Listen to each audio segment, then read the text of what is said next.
une fois, dans un pays merveilleux, le prince et la princesse de bel amour.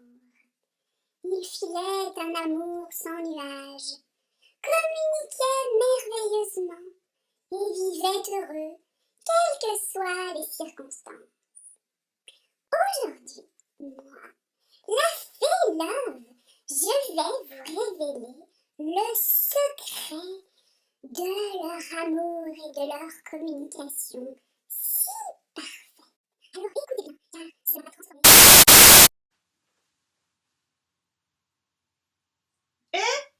Mais, mais elle est où? Elle est où?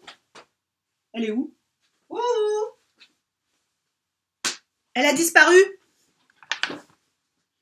Bah puisque vous êtes là, je vais remplacer la fée au pied levé. Elle a laissé sa baguette magique, mais je ne sais pas m'en servir. Alors on va faire sans.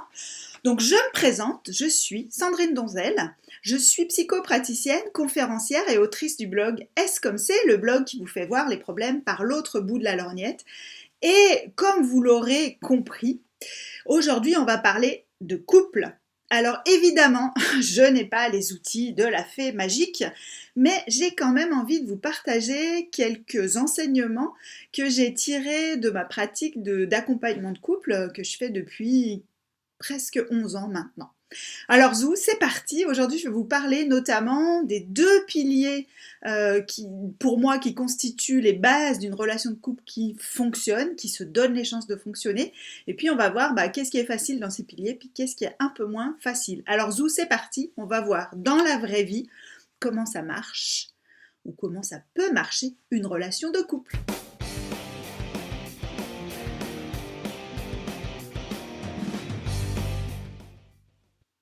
Allez, je ne vous fais pas languir plus longtemps. Le premier pilier dont je veux vous parler, c'est l'honnêteté. Attention, je ne parle pas d'honnêteté vis-à-vis de l'autre, de tout se dire, on ne se cache rien.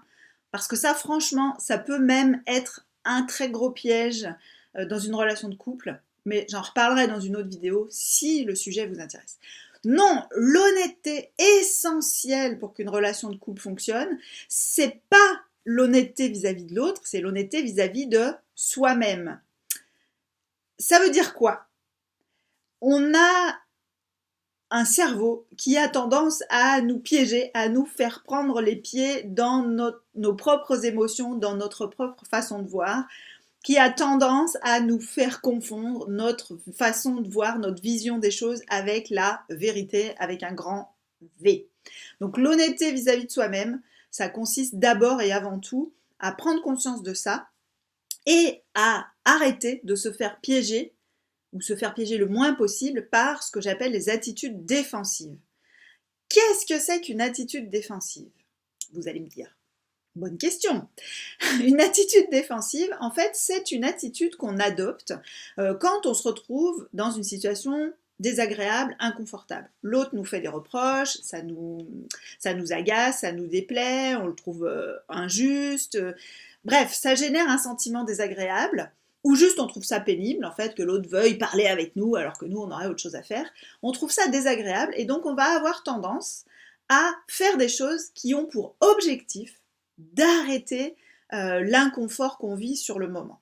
Donc ça, en soi, ça n'est pas un problème. C'est-à-dire que dans une relation, on peut de temps à autre avoir recours à des attitudes défensives, pardon, je bégaye, et ça va enrichir la relation, parce que c'est une manière de couper court à un moment où les choses, on ne se sent pas en état de répondre constructivement. Et le problème arrive quand on utilise systématiquement ces attitudes défensives. Parce que ces attitudes défensives, elles nous protègent nous individuellement. Et ça peut être protecteur pour la relation sur le long terme, je le redis, mais j'en reparlerai dans le deuxième pilier, vous verrez après.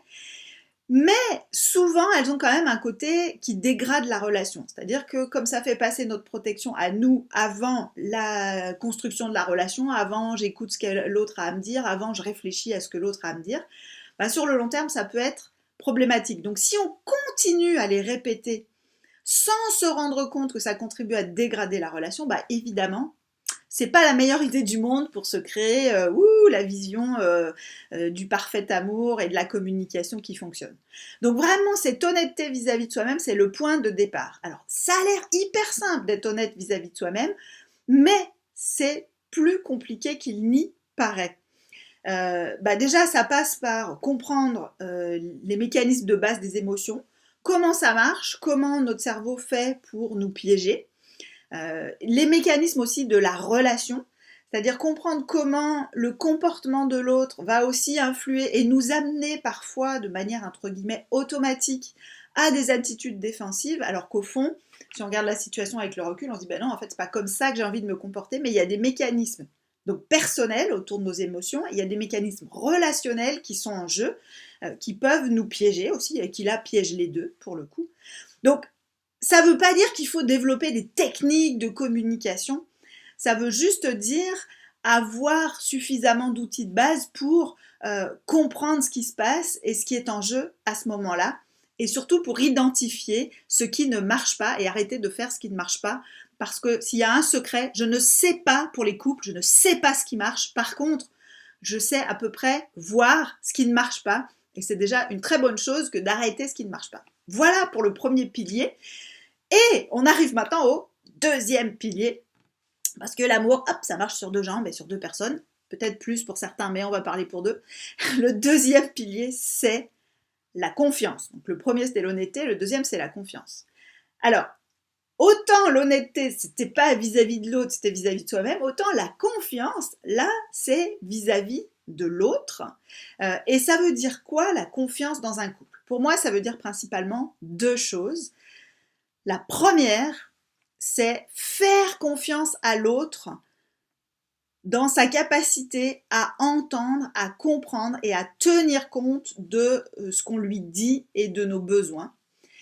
Et c'est aussi, deuxième axe, faire confiance à l'autre pour réagir de la manière qu'il ou elle jugera la meilleure pour la relation.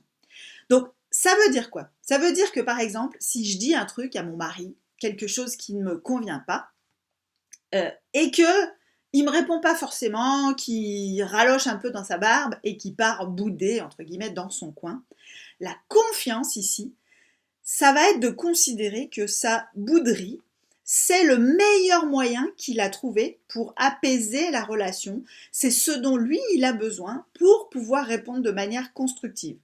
Donc ça veut dire aussi que j'ai pas besoin d'aller insister, que j'ai pas besoin de répéter 50 fois, que j'ai pas besoin d'aller lui tirer les verres du nez, d'en parler pendant des heures avec lui pour comprendre pourquoi, qu'est-ce qui ne va pas, blablabli, blablabla.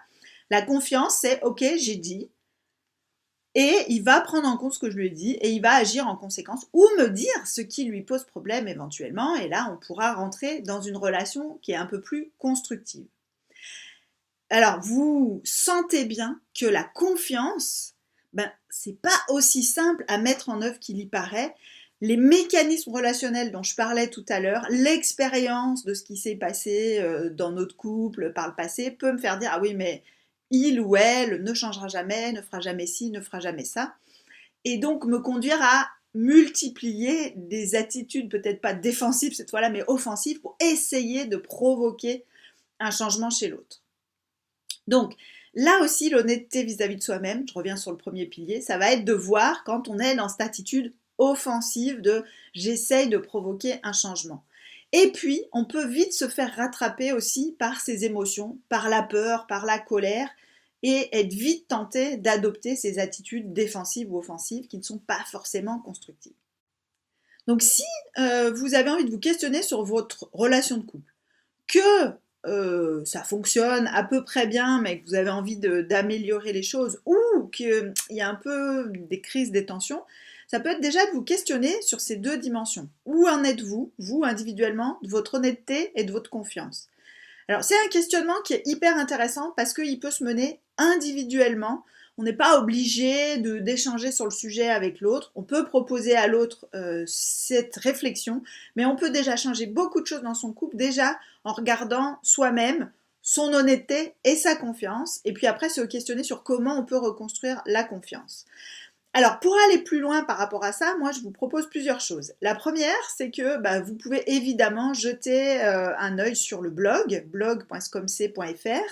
L'adresse sera en description de la vidéo, dans lequel vous pouvez trouver déjà plein d'articles autour du couple et des relations de couple qui vous donneront aussi des manières de voir un peu différentes et des façons d'aborder votre relation de couple différemment. Ensuite, je profite de cette vidéo pour vous annoncer que je lance un programme sur justement les bases de la communication dans le couple. Donc je reprendrai cette histoire de piliers et puis on va aller explorer ensemble comment on peut mettre ça en œuvre, c'est quoi les freins, de voir un peu plus clair justement dans comment on fonctionne individuellement et dans son couple. Donc il s'agit vraiment d'un programme pour se comprendre soi-même, comprendre les mécanismes relationnels, interactionnels, voire même sociétaux qui peuvent être en jeu dans notre relation de couple et poser des problèmes, créer des tensions, pour pouvoir mieux les résoudre. Il ne s'agit pas d'un programme de formation à la communication, même si le titre « Les bases de la communication dans le couple » peut vous faire penser ça. Donc je vous mets en lien dans la description de la vidéo le lien de la page où je décris un peu tout ce programme. Il y aura des vidéos live, il y aura du contenu, bref, vous allez voir si ça vous intéresse. Tout est expliqué et défini dans ce programme. Voilà! Si vous avez envie, vous pouvez aussi évidemment vous abonner à la newsletter pour recevoir des infos régulièrement. Il y a des articles dans la newsletter à chaque fois, des nouvelles ressources.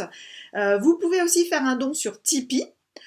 C'est une plateforme de pourboire participatif pour les créateurs de contenu gratuit sur internet, si cette vidéo vous a plu. Et évidemment, si vous n'avez pas envie d'y mettre de l'argent, il vous suffit de commenter, liker et partager mon contenu et c'est tout aussi génial. Bonne journée à tous et à toutes et je vous dis à très bientôt.